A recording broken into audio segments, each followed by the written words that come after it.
Thank you. Good afternoon. We're bringing today's budget hearings to order.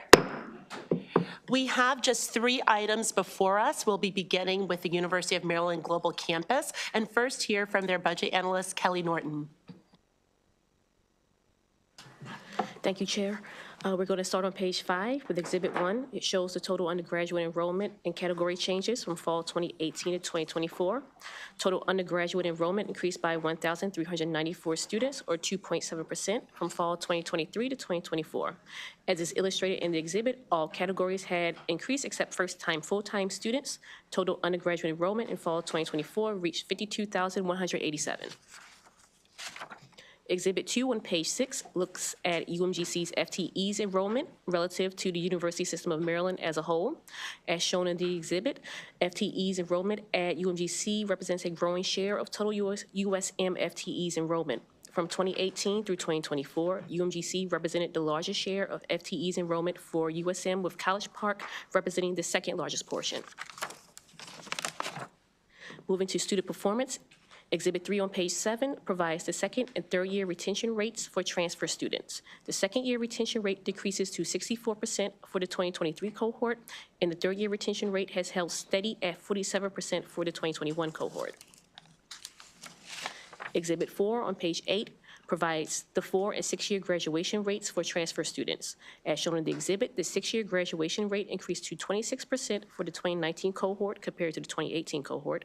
The 4-year graduation rate has decreased to 24% for the 2021 cohort. Exhibit 5 on page 9 provides the 8-year graduation rate by Pell and non-Pell recipient status. Pell-eligible students graduate at higher rates than non-Pell eligible students in all of the identified categories except full-time first-time students. Exhibit 6 on page 10 shows the amount of institutional aid awarded and total dollar amount of awards provided by category. The amount of institutional aid awarded has increased from $13 million in fiscal 2019 to $19.6 million in fiscal 2024. Merit scholarships totaled $12.3 million in fiscal 2024.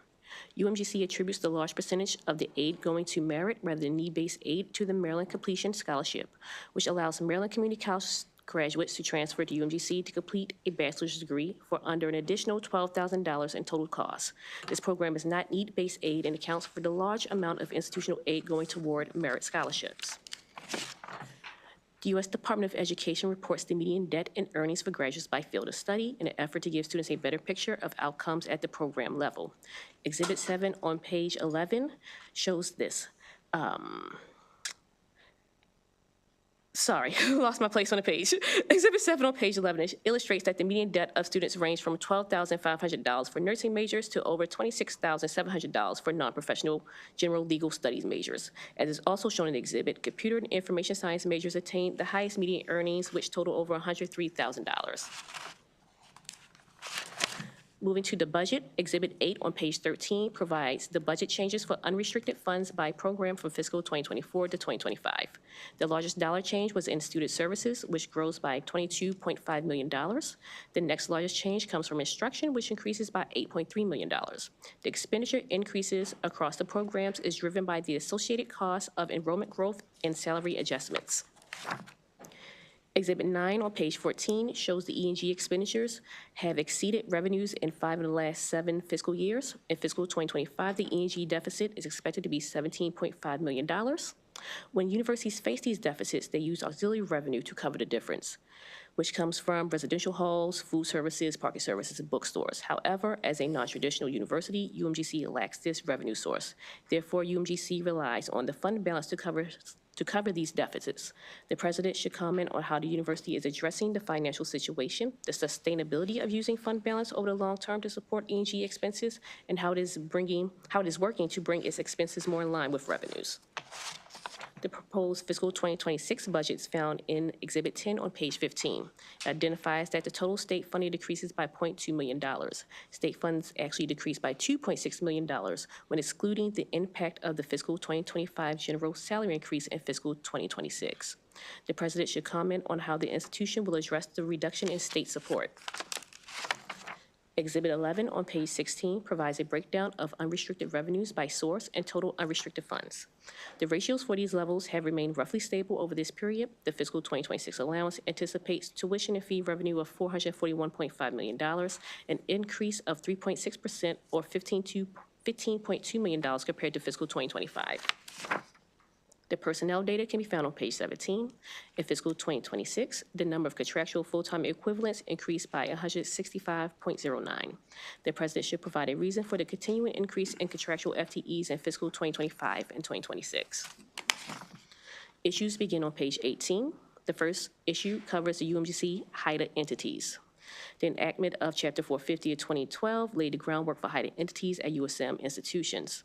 The chapter initially proposed by USM provides flexibility and relief from state ethics law and procurement practices to help facilitate and encourage technology transfer and commercialization activities that are expected to result in a significant economic impact for the institution, USM, or Maryland. Since 2015, UMGC has created 3 HIDA entities. The first was approved in September 2015, Helio Campus, a spinoff of its Office of Analytics. The second HIDA entity is UMGC Ventures.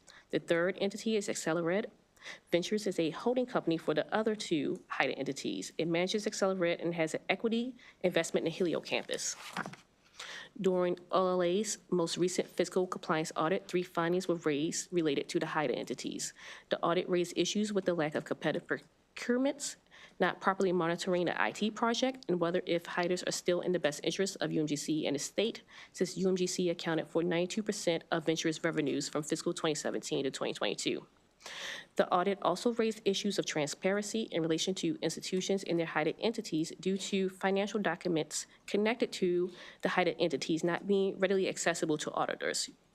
USM Board of Regents created a HIDA task force. The task force submitted its final recommendations to revise the HIDA policy on February 14th, 2025. Those recommendations address issues of transparency, fiscal oversight, remove procurement exemptions, and excludes reductions in university employees as being considered a high-impact economic development activity. The president should comment on the actions that UMGC has taken to address the HIDA-related findings in the OLA audit, as well as how the institution will ensure compliance with the task force recommendations. The second issue begins on the bottom of page 20 and looks at the advertising campaign. In calendar 2019, UMGC was authorized by USM Board of Regents and approved by BPW to spend up to $500 million in advertising costs over 6 years beginning in fiscal 2019. UMGC has spent approximately $326 million of the approved $500 million. Exhibit 12 on page 21 shows UMGC's marketing campaign spending from fiscal 2020 to 2025 and students gain from the marketing spend. UMGC contends that on average over 22,000 students have been gained each year from the campaign. Exhibit 13 on page 22 shows the enrollment patterns. Out-of-state enrollment has increased from 59.2% in fall 2019 to 64.8% in fall 2024. Since 2019, enrollment has increased by over 4,700 students. The president should comment on how UMGC measures students gain from the marketing campaign. UMGC had placed an item on the October 2nd, 2024 BPW agenda for approval to spend up to $450 million in advertising over a period of 6 years. That item was subsequently withdrawn with discussion. The president should comment on whether the institution plans to reintroduce that item. The Department of Legislative Services recommends adopting committee narrative that UMGC submit a comprehensive report on the national marketing campaign. The deal is operating budget recommended action is found on page 23, and that's to adopt narrative request and report on the national marketing campaign. The only update is on page 24. It concerns the sale proceeds of UMGC's Largo properties. Exhibit 14 shows the planned use for the $62 million being transferred to the university's operating fund balance. And with that, I conclude my presentation. Thank you so much, Ms. Norton, for your analysis. Are there any questions for her today? Seeing none, we welcome President Fowler and team.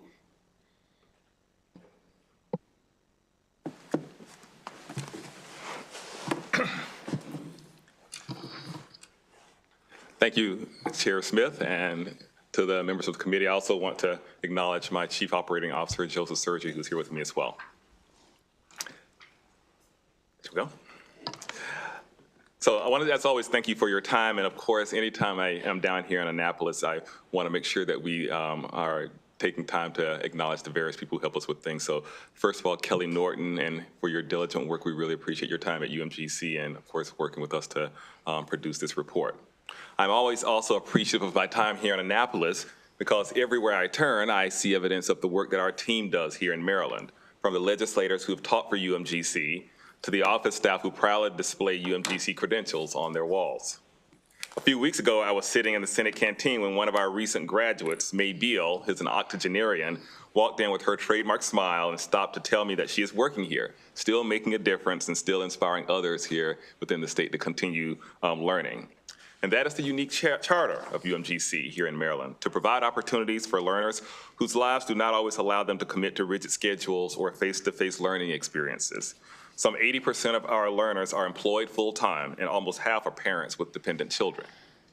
Many are seeking to transform their lives while living their lives, and many have tried college before without success, likely more than once. Others have completed an associate's degree at a community college, and now flexible experiences are needed to accommodate their work and family priorities. We want to make sure that you hear that we're grateful for the state support and believe that the funds invested in UMGC have delivered exceptional results. Last year, more than 31,000 Marylanders took courses at UMGC, and more than 5,200 graduated. Many of these learners stay here in Maryland, and today, more than 111,000 UMGC graduates live, work, and raise families in the state. UMGC also continues to advance Maryland's goals of accessibility and affordability, enrolling more community college transfer students than any other university, and enabling them to earn a four-year degree with little or no debt, thanks to our Maryland Completion Scholarship and other scholarships that provided more than $21 million in support to learners last year alone. A little while ago, I mentioned the exceptional May Beal, and she is not alone. In 2024, more than 700 Marylanders over 60 years of age studied tuition-free at UMGC through Maryland's Golden ID program. We are able to continue this work by leveraging our global scale, while also maintaining one of the lowest tuition rates for four-year universities within the state. Please bear in mind that UMGC operates as a tuition-driven institution. More than 80% of our operating funds come from tuition tied to our global operations. And our strategy has been to increase both our new enrollments and the number of current students who succeed in gaining the skills or credentials that they sought when they came to UMGC. I was asked to speak to the investments we are making out of our fund balance. To be clear, these are not meant to be long-term operational practices. They are investments we are using to transform UMGC, including upgrading our technology, learning, and cybersecurity capabilities in more than 20 countries where we are teaching or testing on the ground. Our strategy has been to demonstrate sustainable growth in the markets that generate margin for us, which are out-of-state, corporate, and graduate students, while remaining true to our mission of serving Maryland students and the military. We've demonstrated that through growth for 3 straight years now. And at the same time, we've piloted several initiatives successfully to improve student success, satisfaction, and persistence. We're also seeing new success in being awarded grants, such as the $4 million grant last year from the Bill and Melinda Gates Foundation. These new abilities and funding sources are part of our long-term strategy for sustainability. The fastest growing learner population in the country is the adult population. It is also the population least likely to engage in traditional learner models. Indeed, we at UMGC operate knowing that for most of our learners, we will never be higher than their third priority after family and work. Governor Moore is one of more than 20 governors who have taken action to ensure that a traditional college experience is not the only path to economic mobility. At UMGC, we see the opportunity to provide shorter-term experiences that ultimately stack into degrees or the ability to credential skills that are acquired in the workforce as key elements of our expanded portfolio and another source of revenue that can be developed while restraining expenses. The $500 million marketing authorization approved by Maryland Board of Public Works in January 2019 was a 6-year spend authorization that drives the enrollments and partnerships that fuel our operations and generates more than 80% of our revenue. Our marketing efforts have a lifetime value that equates to a 1-to-5 ratio, with every $1 we spend generating $5 in revenue. So the $60+ million we spent in 2024 can be expected to generate more than $340 million in revenue moving forward. Other national universities that enroll Maryland students spend more than twice what UMGC does on marketing and advertising, and yet we have remained competitive in this space. Last year, our marketing costs were at the $60+ million. Here are a few examples of what other nonprofit competitors are spending, all with resulting rising enrollments. Southern New Hampshire University spent $195 million. Western Governors University spent $186 million. Purdue Global University spent $117 million, and National University spent $108 million.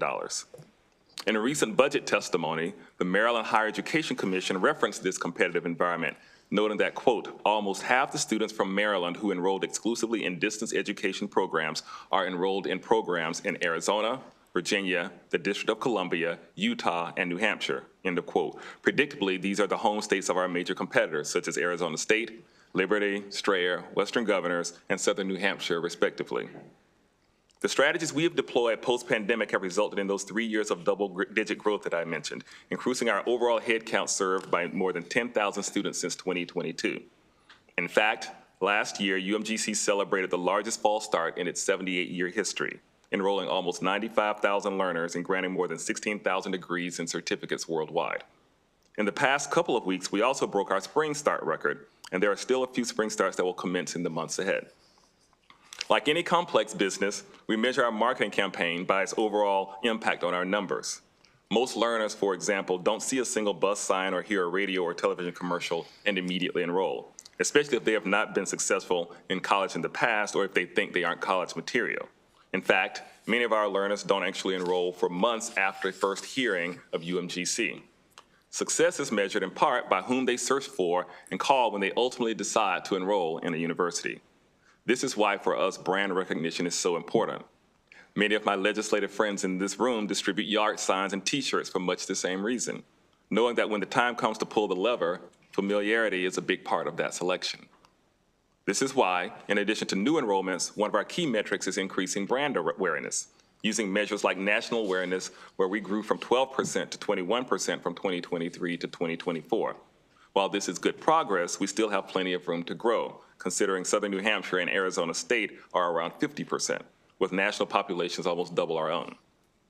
With that in mind, given our success in increasing enrollment and revenue, we do plan to submit a request to BPW in the upcoming months to continue moving forward with our marketing. As we promised this past fall after our audit, UMGC has been working with a third-party vendor to consider which services UMGC Ventures and Accelerate should provide for UMGC, the University System of Maryland, and the state. As we have previously noted, the education landscape and the ed tech industry have changed dramatically in the 10 years since UMGC stood up its affiliates. And we have learned a great deal from both our own experiences and from the experiences of our nonprofit public and private institutions with large online footprints. We will provide the results of that analysis in the upcoming months, and we remain committed to ensuring that all our operations comply with state policies and regulations. At our most recent Board of Regents meeting, the board presented the results and recommendations of its review of HIDA entities.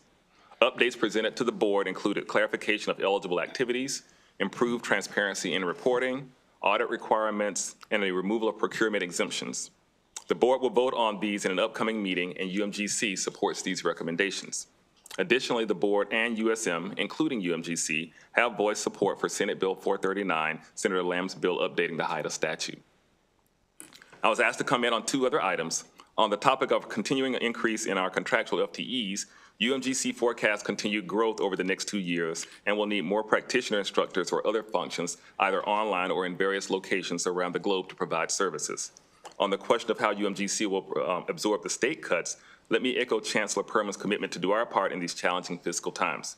All universities will be impacted, and for UMGC, the additional volatility around our 200 global physical locations add additional uncertainty, especially for those directly connected to military bases, policies, or activities. Our plans are evolving and firm decisions will be made when the full funding picture is clear for FY26. So again, on behalf of UMGC family, thank you so much for your support. We look forward to continuing to play our part in making Maryland's adult workforce one of the best in the nation and serving our military and civilian learners around the globe as they work to transform their lives and the lives of their families. And now I'll be pleased to answer any questions. Thank you so much, President Fowler, for your presentation. And also, again, we salute you for the leadership you provide and support, particularly to our military family and veterans around the globe. Do we have any other witness testimony online? Is this anyone with you? With your team? It's Chuck. Chuck? Chuck. You're on mute. I'm just here to answer questions on Oh, you marketing. hear info in case anyone has any questions. Okay, perfect. Just want to make sure we acknowledge you're here with us today. My apologies, Chuck has been ill, so we wanted to make sure we kept everybody healthy. Okay. Say less. We like to keep people healthy, keep them away from us as well. We have a lot to do in the remaining. Are there any questions for Mr. Fowler and his team? Delegate Wallach. Madam Chair, thank you so much for your presentation. Raised in the report. I was just thinking through the marketing budget between the 300 million and change that's been spent and up to 500 million that's been, I guess, was planned. And, you know, I really care about financial well-being of our students. And I wonder, it seems to me that that's a lot of money that I wonder could have just gone directly to students to pay for their tuition. And has that idea been considered? So instead of putting money towards marketing, providing those dollars to waive tuition costs? Because $326 million would be significant, right, towards tuition remission for students. Well, Delegate, I think that this is one of the reasons why we do give such a large amount to our scholarships and other things. As we said, $21 million in that area. But we also believe we have an obligation to inform as many people as possible about the opportunity, particularly ones who have not in the past believed that there was an opportunity for them to do so. As we talk to people who are coming in the front door, many of them, as I said, take months to make the decision if they're really going to do so, and take a while to actually believe that they can. So we want to make sure we balance all of those things, and so we do spend a great deal of money. As you may have seen, the increase that we've had in a number of our revenue, a number of our expenses has been around student support, including greater mental health issues that we've been trying to solve, and other peer mentoring opportunities. So we do try to balance those things as we move forward with the need to also try to fulfill our mission to help more students be aware of the opportunities that are available to them. And so in the report, it had mentioned that 4,731 new students were the result of that expenditure. That's a lot of money, $326 million to then get just 4,700 students. And that makes me think, what is the universe like of students, do you think, that are out there that UMGC can actually attract? Is there sort of a limited scope? Because, you know, a lot of money was spent and only 5,000 students net were added. So is there just a limited number of students, you think, or why is so few have actually? Well, I would say two things, Delegate. The first would be that remember that that's a FTE count, and we would say that over that period of time, we've had some 10,000 new students actually come into the pool. And also remember that we've also had each of those years something like 16,000 students graduating. And as the market continues to change, trying to not only continue to generate current enrollments, but actually increasing that number is one of the things that we aim to do as part of the process.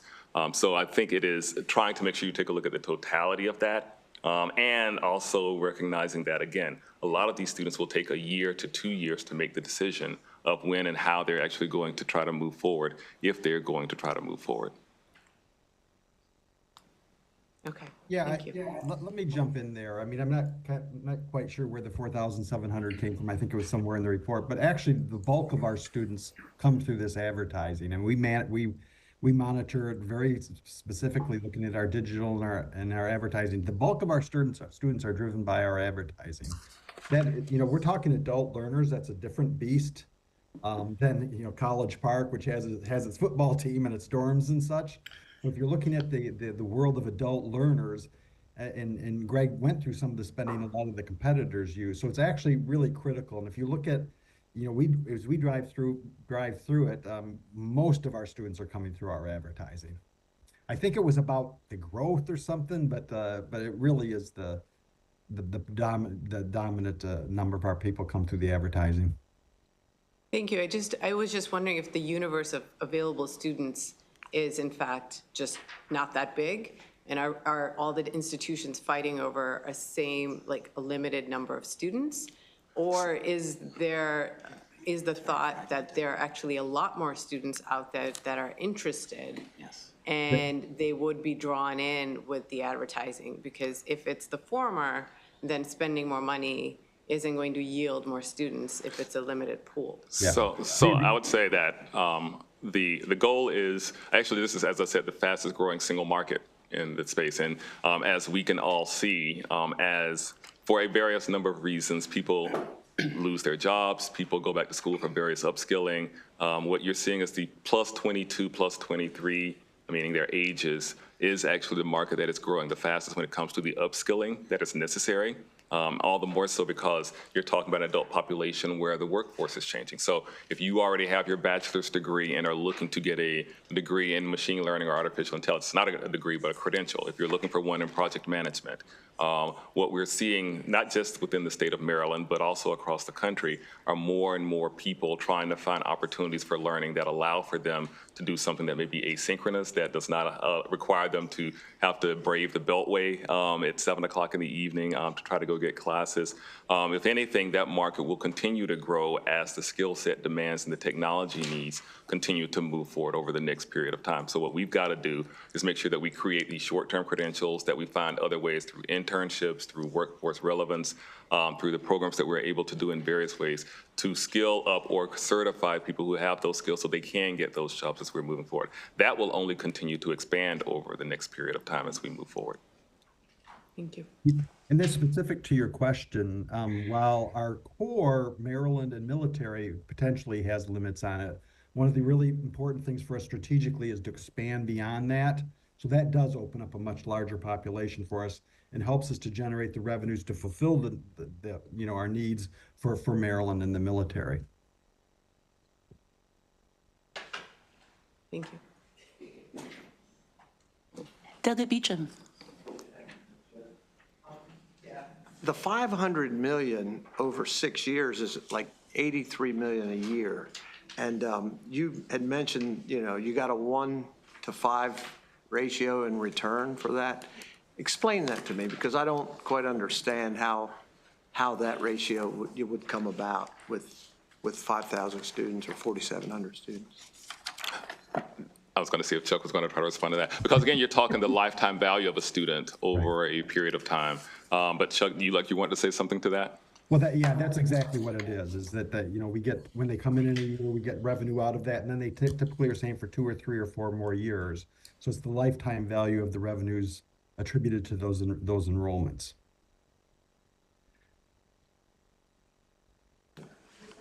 Also, I would just, note in those first few years of it was kind of during COVID time and a little bit crazy for us. The last 3 years, we've really gotten our situation set where we have the website, we have the admissions team, the creative, and now we've started to increase our spending. So we didn't spend that heavily in the early years because we were being good stewards of our money. And now as we've really kind of solved that and figured out how to make it all work, now we're putting more money behind that.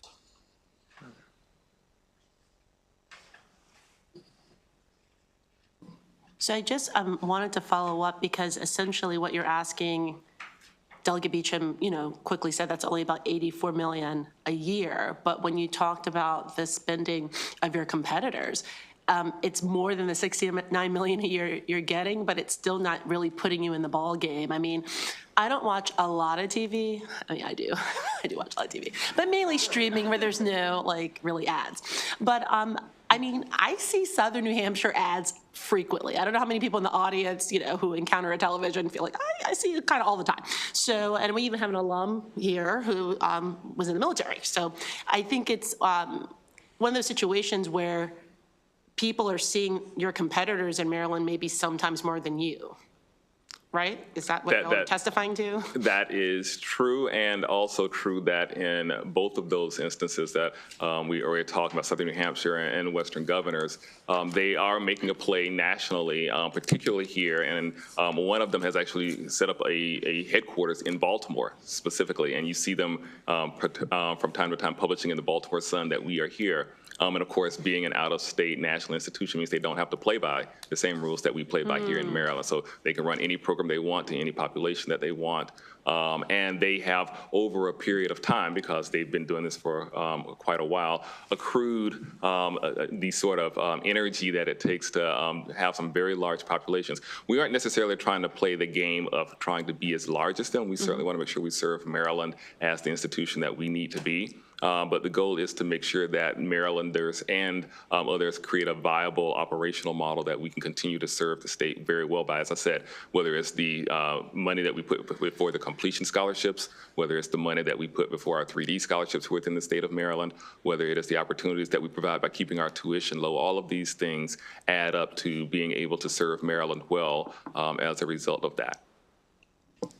Thank you for your answer, and I think it should be noted in the record that, as a matter of policy, we do want to prioritize any funding for Maryland students in terms of any type of scholarships and so forth. But it doesn't mean we don't want students from the other 49 states to help us out. So Delegate Forbes.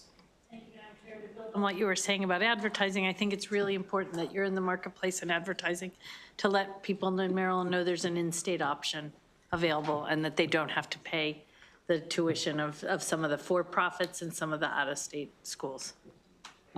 And again, they also stay within the state. We are very happy whenever we run into anyone around the state who says, yes, we took class at UMGC, we have a degree from UMGC, and we are in Prince George's or Howard or the other counties around the area, making a difference for the state economy.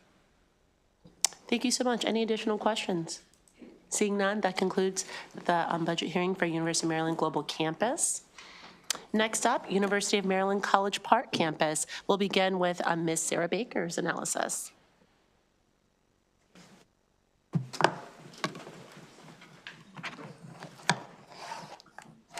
Thank you, Madam Chair. I'm going to start with Exhibit 1 on page 4, which shows the trends in first-time applications. In 21, the number of applications jumped 56% due to College Park's move to the Common App, and has since continued to increase to its highest number of over 60,000 in 24. Turning to enrollment on page 5, as shown on Exhibit 2, the fall 24 enrollment grew for a second year, increasing 1.8%, mainly due to a 20% increase in the number of transfer students. Now, according to College Park, when the number of new freshmen were coming in lower than the original goal, more transfer students were admitted to offset the lower than expected freshman enrollment. Turning to Exhibit 3 on page 7 in retention rates, the second year rate reached 94% with the 2020 cohort and has since declined to 91%. And the third year rate has declined from 83% with the 2019 cohort to 78% with the 22 cohorts. And part of this decline in 21 and 22 may be attributed to the impacts of the pandemic, but note that neither rate has returned to pre-pandemic levels. Exhibit 4 on page 8 shows the 6-year graduation rates. And overall, the rates for all groups of students increased with the 27 cohorts and has since remained steady with rates exceeding 80%. And as you know, a key factor of improving student success is access to financial aid, and to that end, as shown on Exhibit 5 on page 9, total expenditures on institutional aid grew 63% to $93.9 million in 24. Most of this increase occurred in 22 and 23 due to spending on need-based aid growing by $22.2 million. And this is due to the launch of the Terrapin commitment back in the spring of 23. This is College Park's largest single-year investment in need-based aid. And the goal of the program is to reduce the gap between a student's total financial aid package and the cost of attendance, ensuring in-state tuition and fees are fully covered for resident Pell eligible students. Now, students as receiving aid are more likely to persist in graduating, and illustrated on Exhibit 6 on page 10, as you've seen with all the other institutions. Those receiving institutional aids graduate at a higher rate than those who do not receive aid. Exhibit 7 on page 11 shows undergraduate degree production, which has declined from a little under 8,000 in 24, which may be attributed to the effects of the pandemic. Overall, since 2018, the number of STEM degrees awarded has increased 55.5%. Exhibit 8 on page 13 shows changes in unrestricted expenditures by program area between 24 and 25. Overall spending increases by 0.5% or $11.5 million. Spending increases across all program areas are mainly related to contractual service. The $63.7 million decrease in expenditures and instructions is mainly attributed to a $40 million transfer to the plant fund in 24. Turning to the proposed budget on page 14 in Exhibit 9, state funds increased 4.9% or $39.5 million when excluding the impact of the 25 general salary increase and 26 which are not in the 25 budget. As shown on page 15, increases in state support includes $1.4 million for equipment debt service and the opening of a new building, $1 million related to restoration of funding for Empowering Joint Steering Committee, which was removed by BPW cost containment, and $750,000 is mandated by statute for the University of Maryland Institute of Health Computing. The decreases now include the 5% reduction in state support, but also $250,000 for a legislative addition that did not receive funding in the allowance. We asked the president to comment on how College Park will address the reduction in state support. Turning to funding for full-time equivalent students on page 16.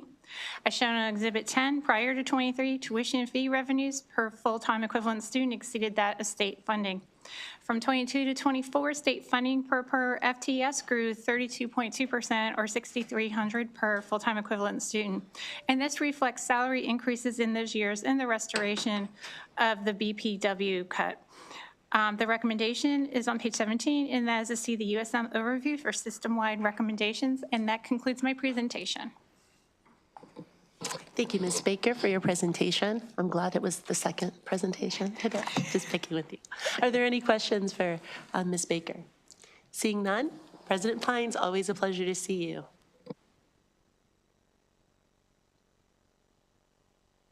There you go. Good afternoon, Madam Chair and Vice Chair Harris and members of the committee. Nice to see all of you. It's an honor and privilege to be here and to represent the flagship university of the state of Maryland. First, I'd like to thank all of you, the General Assembly, and of course, Governor Moore for being such tremendous partners with all of higher education, not just the flagship institution. This is truly a moment of opportunity for the state of Maryland, both locally and globally. From our projects addressing grand challenges such as literacy, and the health of our food, water, and energy, to new initiatives in leading innovation areas such as artificial intelligence, quantum, and bioengineering. We have the resources, talent, and creativity needed to help make the lives of people in our state more healthy, secure, and prosperous. And the rest of the world is taking notice of College Park. We are now ranked number 44 by U.S. News and World Report ranking among national universities, our best ever showing, and a 20-spot leap since 2020. We also are number 17th among public schools, our highest position in more than a decade. In terms of innovation, the Princeton Review and Entrepreneurship Magazine ranked us number 1 in the Mid-Atlantic and number 5 overall amongst public institutions, our 10th straight year in the top 10 in its ranking system. And along with the University of Maryland, Baltimore, our research enterprise is number 11 among publics and number 18th overall among all U.S. institutions with approximately $1.4 billion in combined research expenditures. At the same time, we are continuing to serve the young people of our state through programs such as you heard from Ms. Sarah Baker, the Terrapin Commitment, which is the largest investment in need-based financial aid in our history, approximating almost $22 million, making sure that no Marylander is denied the chance of a college education because of their income. As a result of that program, our Pell percentage has increased from 16% to 21% for Pell-eligible students. Of course, none of this happens by accident, and I'd like to thank all of you once again for being such tremendous partners with College Park. I also like to thank you for your continued support of the Empower Initiative, the strategic partnership between the University of Maryland College Park and the University of Maryland Baltimore. Now entering its 10th year, Empower has had tremendous success in spurring research, student experiences, and collaboration between distinguished scholars from both institutions.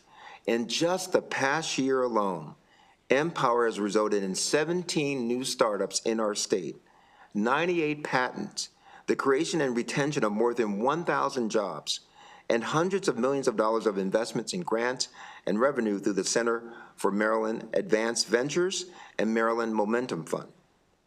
From the Institute for Health Computing in Montgomery County to the new Edward and Jennifer St. John Center for Translational Engineering and Medicine in the city of Baltimore. Empower is at the forefront of using innovative technology for the public good. So in conclusion, I was asked in the DLS analysis to comment on how the University of Maryland will address the reduction in state support.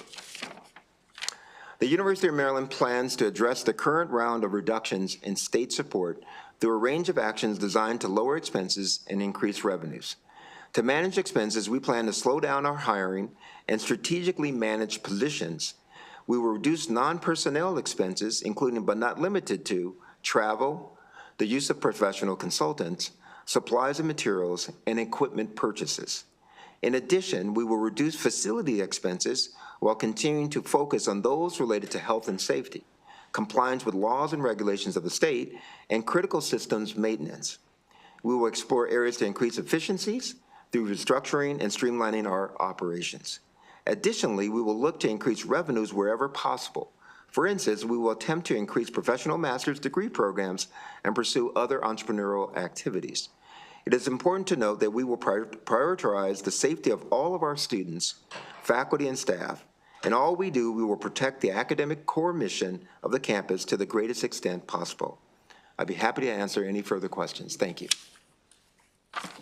Thank you so much for your testimony, and I want to just acknowledge that the University System of Maryland Chair of the Board of Regents is here, Regent Gooden, so to make sure, I know we had an opportunity to meet a few weeks ago, but I think you weren't able to make it, so I'm really glad to see you. Thank you for being here. Any questions for President Pines? All right, Delegate Harris. Appreciate it, Madam Chair. So the only comment I would make real quickly is congratulations to the University of Maryland women's team on yesterday. You know, number 19 beat number 12 Ohio State in overtime with a game winner. It was a great game. You know, so wasn't that a good game? That was a great game. Right, that was my question. That was, you know, at the Senate Budget and Tax meeting, they were upset about the Michigan State loss by 3 points at the buzzer. This was we won at the buzzer with another three-pointer by Sarah Tibasu, one of our point guards. So yes, we're very happy. Thank you. Before you go, we just want to say thank you for your leadership. We know that you are a Terp through and through, and these are very challenging times, but we're just really grateful to have such steady leadership and someone who believes in the mission just so thoroughly. So again, difficult times, but the bright spot are a lot of the things you shared with us in your report.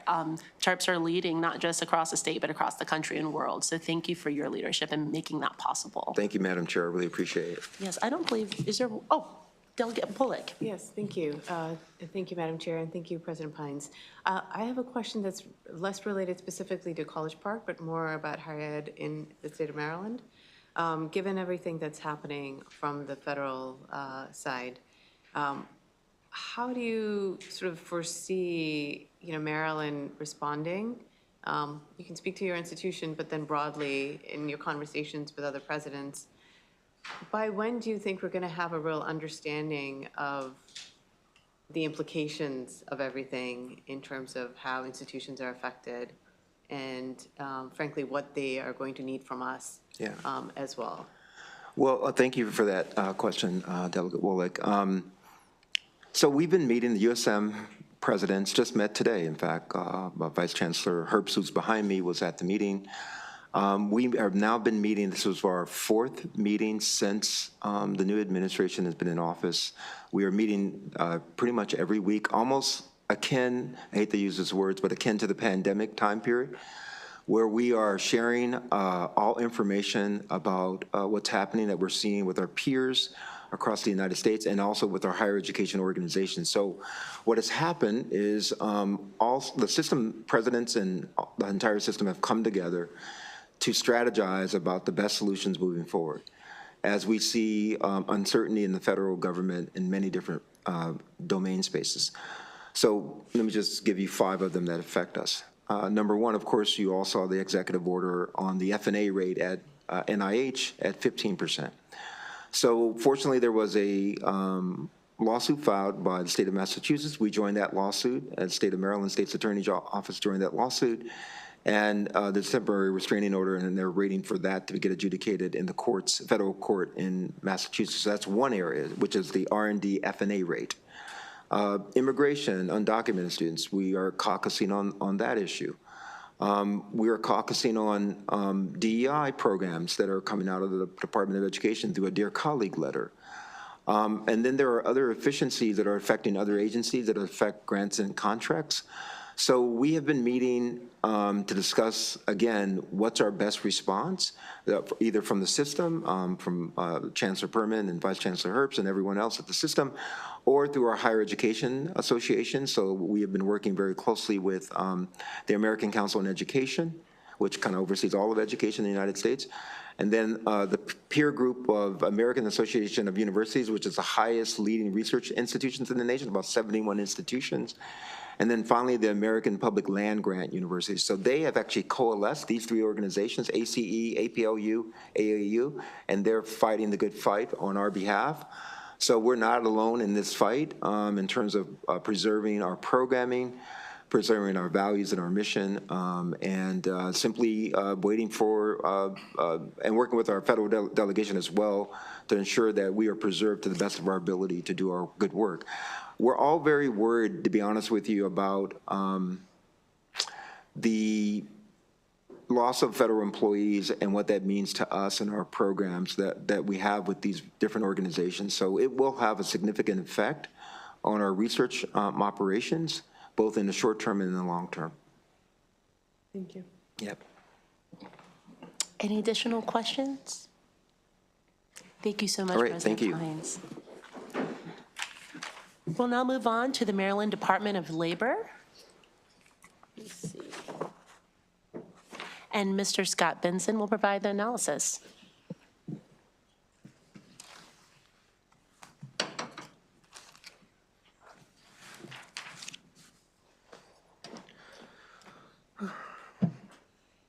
Good afternoon, Madam Chair. Today I'll be presenting the operating analysis for the Maryland Department of Labor. The Maryland Department of Labor is responsible for administering workforce development, adult education, paid family leave, and unemployment insurance programs.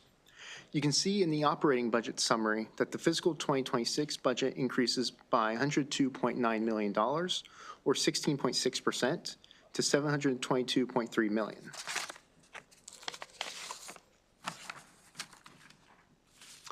Moving on to the performance analysis on page 6. The first item to note regards occupational safety and health complaints, as they've begun to decrease in 2024.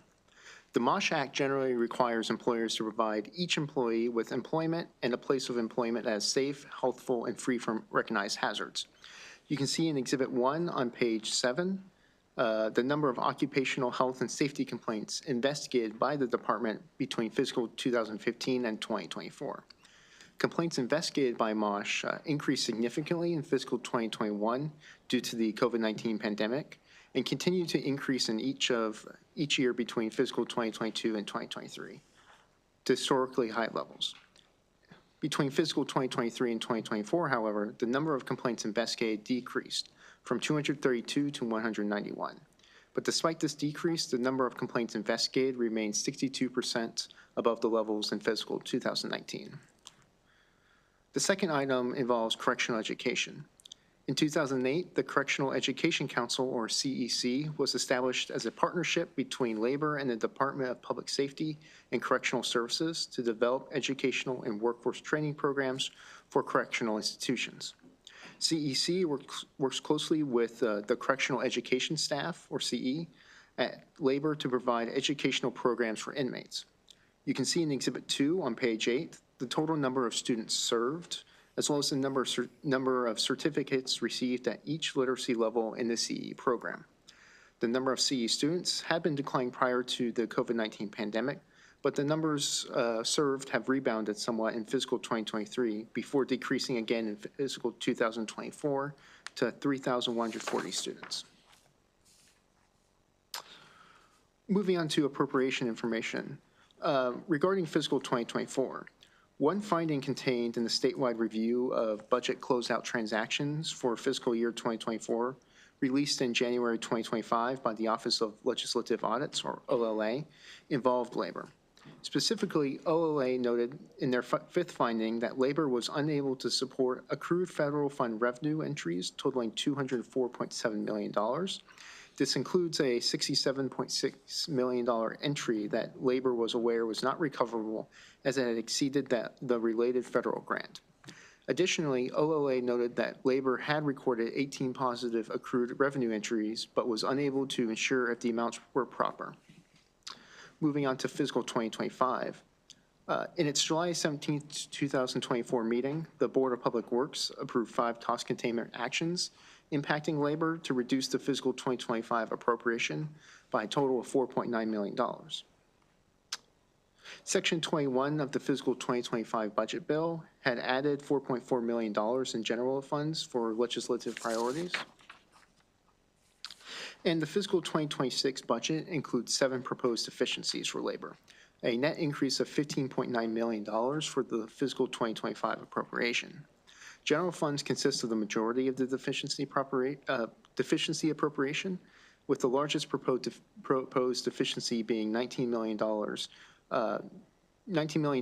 in general funds to increase administrative expenses for the Office of Unemployment Insurance.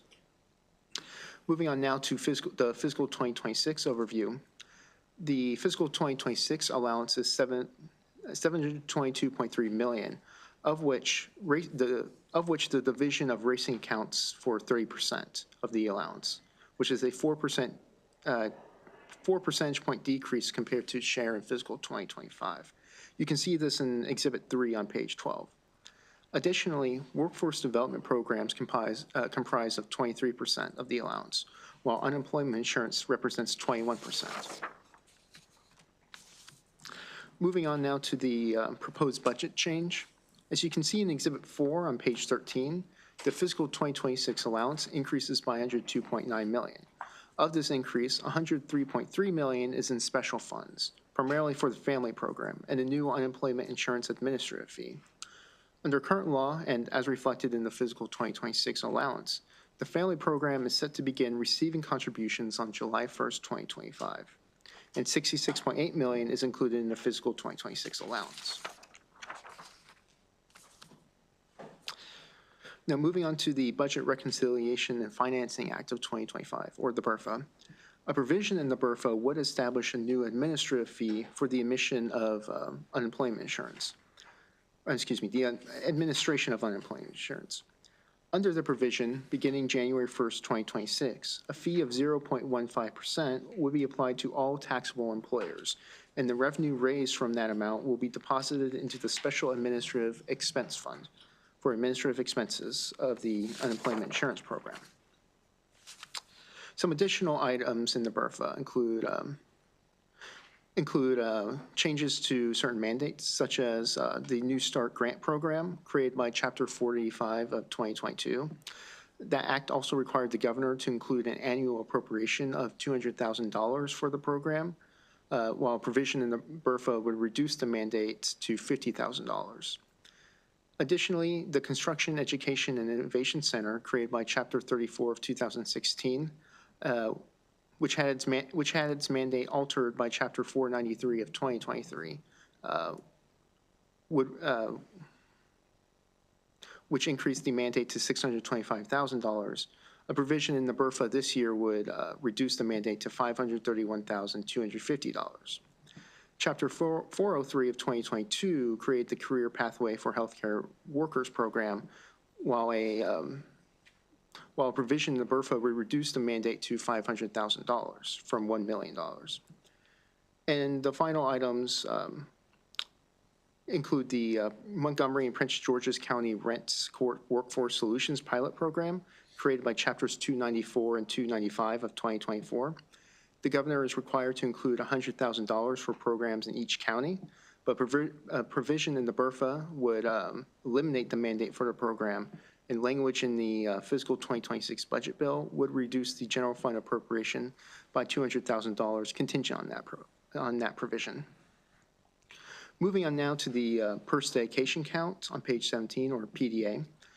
PDA is an account under the authority of the State Racing Commission to be used to support horse racing purses and bred funds in the state. As of February 2025, the PDA is expected to receive $83.1 million in fiscal 2026 from video lottery terminal, or VLT, revenues. PDA receives 6% of the VLT proceeds up to $100 million. In fiscal 2026, the estimated revenues to PDA are expected to increase by $3.5 million compared to fiscal 2025. Moving on to personnel, the fiscal 2026 allowance includes an increase of 125 regular positions, while contractual full-time equivalent positions decreased by a net of 37.1. Moving on to the issues.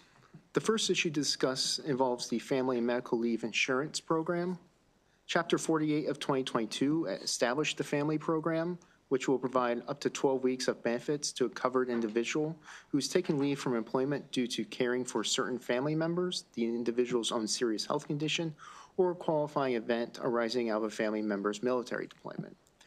In September 2023, labor set the initial total rate of contribution at 0.9% of covered wages, while Chapters 266 and 267 of 2024 altered the initial planned timeline for the program, so that required contributions would begin on July 1st, 2025, and benefit claims would begin July 1st, 2026. Now, in a press release on February 14th, 2025, Labor announced a proposed 18-month delay of the implementation of the family program, so that required contributions would begin on January 1st, 2027, and the benefits would begin on January 1st, 2028. Labor has indicated that it would propose amendments to a current departmental bill for this change. However, it is unclear which bill specifically the department anticipates proposing amendments to or when this will occur. The current fiscal 2026 allowance for the program is shown in Exhibit 5 on page 20. Exhibit 5 shows the funding provided for family administrative costs by fund source since fiscal 2024. As program implementation was expected to ramp up, funding is budgeted to significantly expand in fiscal 2026, increasing to $81.6 million or an increase of $47.1 million. With a total of $66.8 million in special funds anticipated from the Family Fund following the implementation of the contributions to the fund. In addition to the increase in special funds, federal funds from the American Rescue Plan Act slightly decreased by $400,000 to $14.8 million. Of the $66.8 million of special funds in the fiscal 2026 allowance, the fiscal note for Senate Bill 355 of 2025, which is legislation that would delay implementation of the program by 2 years, indicates that the program would only be expected to expend $51.6 million. Now, moving on to the impact of a proposed delay on funding needs and revenue. As there is no current bill that includes Labor's proposal, DLS has evaluated the impact of this change on the department's revenue and funding needs using the fiscal note for Senate Bill 355, which proposes to delay the implementation of the family program by 2 years. Although the proposals have different delay lengths, under both there would be no contributions in fiscal 2026. Therefore, the family fund could not be used for program expenses. This would be expected to result in the elimination of special funds from the fiscal 2026 appropriation. As a result, Labor would be expected to require $34 million in general funds, according to the fiscal note for Senate Bill 355.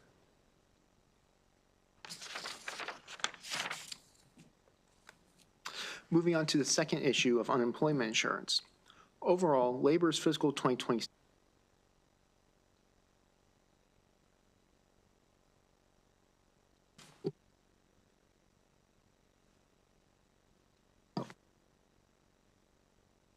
2026 allowance for the Office of Unemployment Insurance increases by $21.8 million to $136.5 million. Of the 125, an additional 125 regular positions are being added to the Office of Unemployment Insurance, which are meant to support the transition from a contract call center operated by Accenture to in-house support as the contract with Accenture ends on March 15, 2025. The goal of this transition is to end Labor's dependency on a costly external vendor and find ways to increase efficiency by using agency staff. Moving on to claim volumes, as shown in Exhibit 6 on page 23, Labor handled an unprecedented volume of claims during the COVID-19 pandemic, due both to regular claims as well as the major expansion eligibility from newly created federal pandemic programs. The number of claims increased in calendar 2024 to 1.2 million from 1.1 million in calendar 2023. This is the first increase since calendar 2020. Given the high volume of claims during the pandemic, labor has struggled to pay benefits to claimants in a timely manner. The U.S. Department of Labor has set a timeliness standard that 87% of claimants receive benefits within 3 weeks of filing an initial claim. As you can see in Exhibit 7 on page 24, labor has historically achieved this goal, but has fallen far short since the beginning of the pandemic because of the overwhelming number of claims filed. Labor continues to perform well below prior levels despite lower claim volumes and the end of federal programs. The timeline to process appeals has also lagged behind established targets. The industry standard for an appeal to be processed by the lower appeals division is within 45 days. In the case that a claimant is not satisfied with the decision by the lower appeals division, they may request an appeal from the Board of Appeals that has a processing time goal of 40 days. Exhibit 8 on page 25 shows that while the Board of Appeals was generally handling appeals cases within the 40-day time frame in fiscal 2020 and 2021, the appeals backlog grew in fiscal 2022, and there was still an average pending case age of 52 days in fiscal 2023. In fiscal 2024, there was an increase as 19% of appeals were processed within the 45-day target, which was the first increase since fiscal 2019. Additionally, the average age of cases also declined to 38 days in fiscal 2024. Moving on to the Division of Unemployment Insurance Audit. In November 2022, OLA had released a fiscal compliance audit for the Division of Unemployment Insurance, and this audit contained 4 repeat findings from the previous audit, resulting in the fiscal 2024 budget restricting $100,000 in general funds until corrective actions have been taken.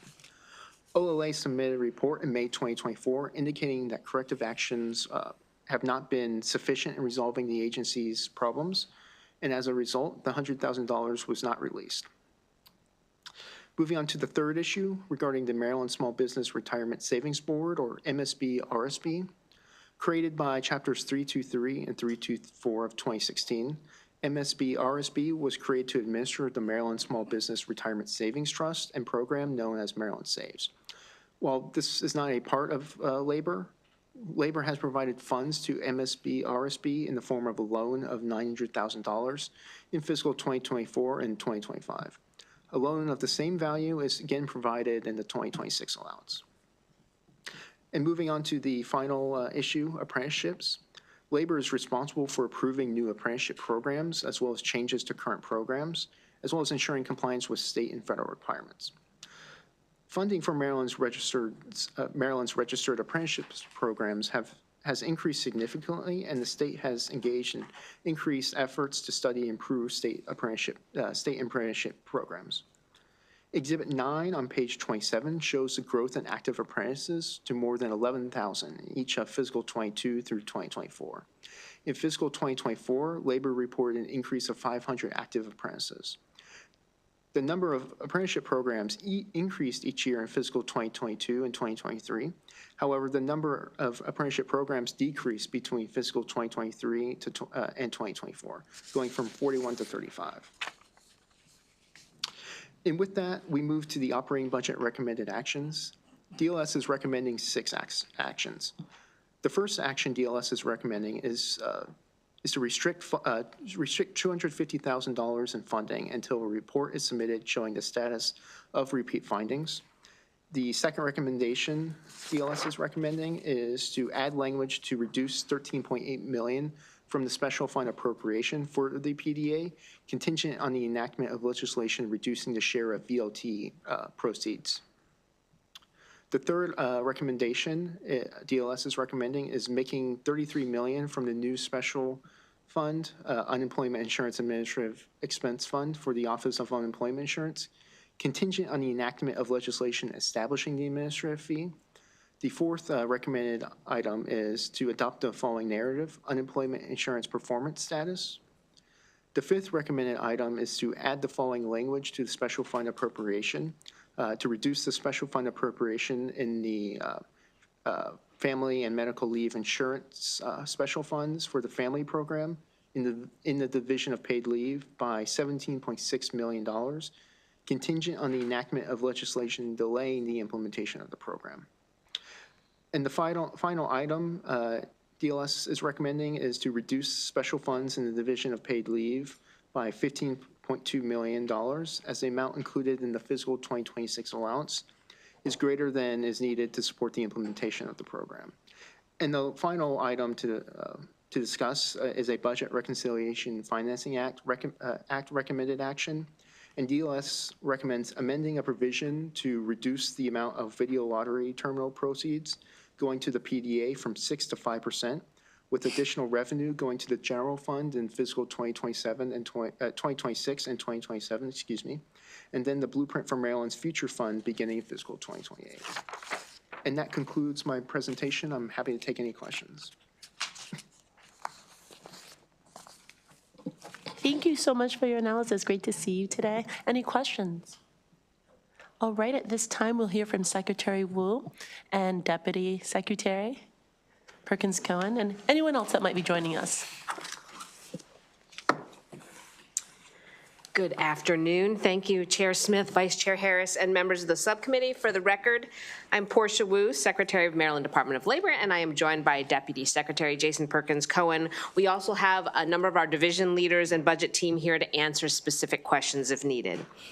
I want to thank Governor Moore, Lieutenant Governor Miller, and the Department of Budget and Management for their support of the Labor Department and this budget proposal, and particularly thank Scott Benson for his thorough analysis. Maryland is at a pivotal moment. Now more than ever, our state needs to prioritize economic growth, diversification, and resilience. We must build pathways of opportunity and strengthen economic safety nets and critical protections. The department's budget answers this call by focusing on 4 key imperatives. First, growing Maryland's skilled workforce, particularly in lighthouse and growth sectors like cybersecurity, biotechnology, aerospace, healthcare, and infrastructure. Second, creating more opportunities for Marylanders and the talent Maryland businesses need to grow through registered apprenticeship programs, education, and training. Third, safeguarding Maryland's economic and financial security through sound regulation and protecting workers and consumers. And fourth, providing social safety net supports during these uncertain economic times. I want to touch on a couple key points with respect to workforce investment at the front. I would say a key investment in this budget to drive growth is the proposed increase to the Earn Maryland program. Every dollar invested in Earn leads to over $18 in total economic impact.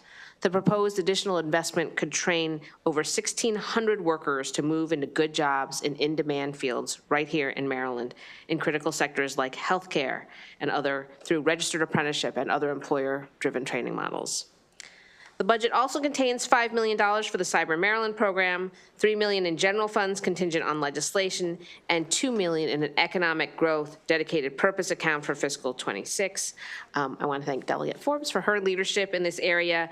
The department respectfully requests that the budget committees reject the cut proposed by DLS to cyber workforce investments. The DC Maryland area has the largest supply-demand gap for cyber roles in the country, with thousands of roles open right now just waiting for qualified candidates.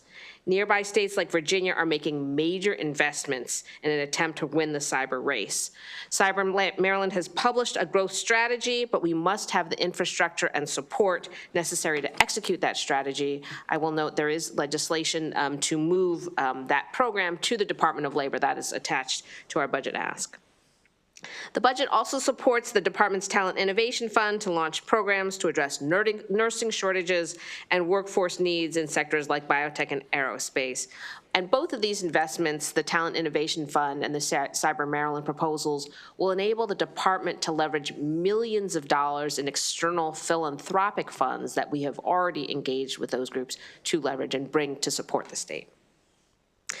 Our proposal also makes needed investments in registered apprenticeship, utilizing funds already designated by the General Assembly in a dedicated purpose account. These proposals support policy items that are also reflected in the Governor's RAISE Act legislation to create a pipeline to good jobs right here in Maryland. Some of those key highlights are expanding in growth industries and non-traditional industries, incentives for small businesses and other employers to start or grow apprenticeship, and enhanced tools and specifically dedicated staff to focus on apprenticeship uptake and adoption. We must also help individuals who face barriers to moving into good jobs, including Marylanders exiting the criminal justice system.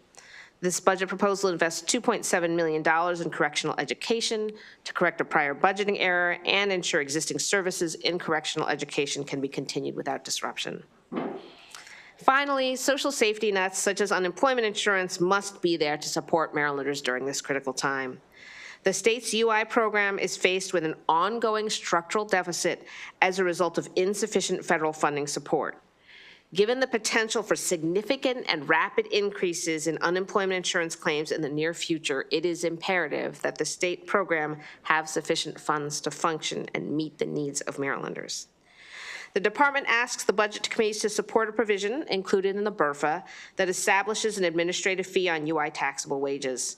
This provision would simultaneously reduce employers' contributions into the trust fund at the same amount, so employers would experience no additional costs as a result of this fee. We believe this provision is critical to provide support for continuity of UI operations, and obviously the news is changing every day. It's a little hard for us to make accurate estimates, but we are working with DBM in this rapidly evolving situation to ensure that we have the increased support needed to meet these changing needs. I also want to note that the department really recognizes the value of paid family and medical leave and remains committed to building a strong program that's good for Maryland workers and businesses and our economy. As was noted in the analysis, extending the timeline does mean that those special funds anticipated in fiscal 26 will no longer be available. So Labor will work with the committees and DBM to determine other appropriate funding, and we have adjusted also our funding estimates and because of the change in timeline.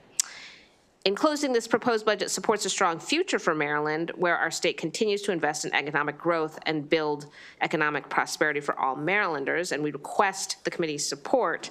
I would like to spend a couple of minutes just touching on the specific recommended actions. The first one is adding language restricting funds pending resolution of the repeat audit findings around unemployment insurance.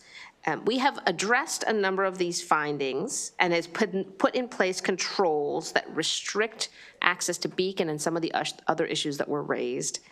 However, several audit findings identified were recommendations that Maryland Labor simply cannot complete. For example, one of them recommended that Labor establish procedures to match state higher ed school full-time records with institution records so we can follow up with claimants to figure out who's going to school full-time and therefore might not be eligible for UI. The problem is there are restrictions under federal statute and FERPA that do not make us able to comply with some of these recommendations. We're also concerned that a funding restriction at this time to Office of the Secretary, when we're trying to tackle and be ready for a federal shutdown in 2 weeks, hundreds of thousands of Marylanders being impacted by federal transition would really hamper our ability to execute on core functions that we need at this time. The second recommendation was to add language to reduce the special fund appropriation for the purse dedication account, and there was also a corresponding provision related to the BRFA. We respectfully disagree with these recommendations. The racing industry has already had to reduce purses and breeding incentives for the current year, and we're concerned proposed reductions will cause the racetrack to reduce racing dates, which will further cause breeders and racers to move away from Maryland and look at other states instead. We concur with the next two recommendations to make, of course, the additional appropriation for unemployment insurance contingent on the legislation actually being passed to levy that administrative fee, as well as narrative requesting a report on our efforts to address backlogs and reach payment goals. Finally, the last two were related to the division of paid leave. I'll say, of course, we concur with the cut to the special fund appropriation for fiscal 26. And again, we'll work with the committees and with DBM to figure out the appropriate path forward for that funding. Happy to answer any questions. Okay, that concludes everything for you and your team? Okay, perfect. Any questions for Secretary Wu? All right, thank you so much. We do have a few folks that signed up to provide oral testimony, so I'll ask them all to come forward at once. Lisa Klingenmeyer, Christian Goebel, and Adam Stoddard. And the first one seated is the first one to talk. Uh-oh, looks like it might be you. Thank you, Madam Chair and members of the committee. My name is Lisa Klingemeyer. I'm the Deputy Director of Policy at Maryland Family Network, and I'm the campaign manager for the Time to Care Coalition. We're here today in strong support of the Department of Labor, and in particular, the program, the Family and Medical Leave Program that the Department of Labor oversees. The Time to Care Coalition has been excited to partner with the Department of Labor and its family team to implement the paid family leave program in Maryland. We were really excited to hear earlier in legislative session when the department testified in front of ECM that they were 70% of the way ready to implement the program on its current timeline so that this summer they could begin contributions, which is on time for the current timeline. It is also why we were dismayed when we heard a couple of weeks ago that the governor proposed another additional 18-month delay to this program because of federal uncertainty. No other state who is implementing their family program, and there are several states who are in the same part of their implementation timeline that we are considering a delay to their program. If we were to accept this additional 18-month delay, it'll be 6 years from the passage of our law to the realization of benefits for Marylanders, and that is far longer than any state has ever taken to implement their paid family and medical leave program. This program does not rely on any federal funding for it to be able to be realized. You all have several hard decisions you have to make this year as you're looking at a $3 billion structural deficit. This is not one of those hard decisions. If you were to delay this program, you're actually going to have to find funding to cover the family division because you will not be getting the special funds that would be coming in from contributions to cover that department. What will also happen is the 247,000 Marylanders who would be getting benefits under this program, under the state's own actuarial study that we have had done, will not be able to get benefits for those 18 months. So instead, they will have to ask impossible questions about which bills are they going to pay as they pay for their chemotherapy, or will they sit by the bedside of their dying parent or go to work for the day and have to lose a day's pay. Marylanders need the certainty that if they get diagnosed with cancer, like I was in 2020, or if they're having a child, that they can have life experiences, the joys and the heartbreaks, but not also have to lose their income. We strongly support the Department of Labor, we strongly support the Family Division, and we request that the current timeline for the family program be put in place and that there's no additional delays to this program. Thank you. Thank you for your testimony. Any questions for her today? Thank you so much. Good I don't know who's afternoon. there first. Okay, you. Oh, sorry. Good afternoon, Madam Chair, members of the committee. My name is Adam Stoddard, and for about the last 10 years, I've worked for the Maryland Department of Labor as an investigator within the prevailing wage unit. Additionally, I'm proud to serve as trustee of AFSCME Local 3641, which represents workers in the Department of Labor.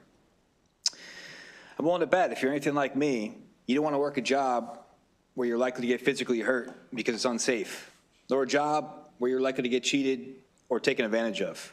And if you're like me, when life takes a turn and you're out of work, you want to know somebody's there to help to make ends meet, help finding a new job, help learning new skills, or perhaps help with a second chance in life. And if you're like me, you believe in protecting workers and creating opportunities. We believe in these things, and we encourage all that share this belief to continue investing into the Department of Labor. This will advance the mission of leaving no Marylander behind. In the last 10 years, I've witnessed the number of projects falling under prevailing wages significantly increase, with little to no change in the resources dedicated to the enforcement. That is until recently. Our union would like to thank the administration, which has dedicated more resources for the agency's wage and hour investigators. Additionally, our union is pleased to see that the 2026 allowance includes an additional 125 regular positions in the Office of Unemployment Insurance to support in-house operations. There's nothing better than bringing more jobs to the people of Maryland. We're against contracting out functions of the agency to private contractors for jobs that could be filled by Marylanders. Additionally, we want to emphasize how critically important it is to support this in-house effort and this in-house staff with quality training and resources to ensure stability and the long-term success of the agency. Finally, we support the governor's proposed revenue package and encourage this body to support the Maryland Fair Share Plan. Also, don't leave state employees behind. Thank you. Thank you so much, Mr. Stoddard. Any questions for Mr. Stoddard today? Okay, thank you. Mr. Goebel? Thank Thank you.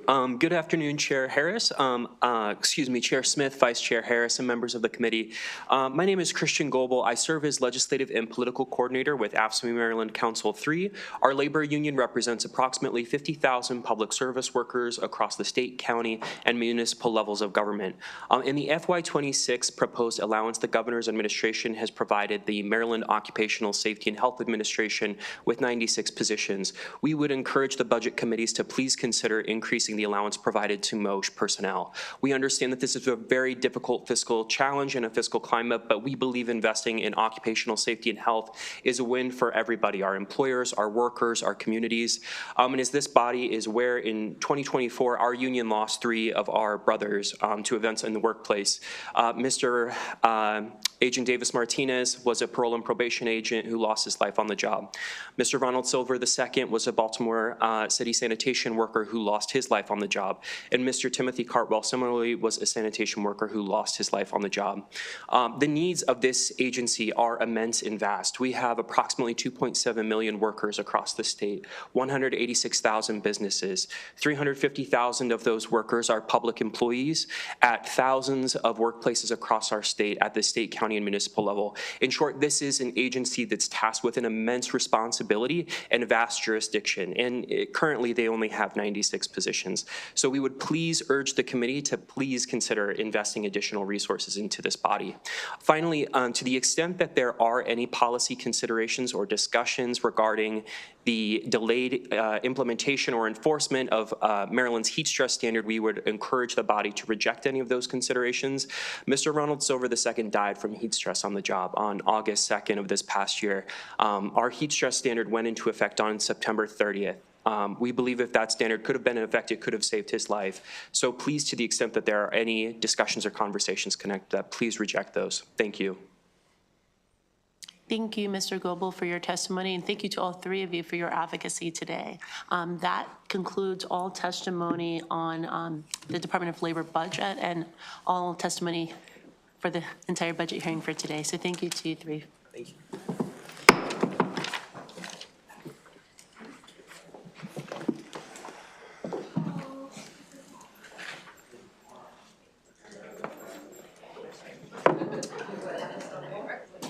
Too many mailers.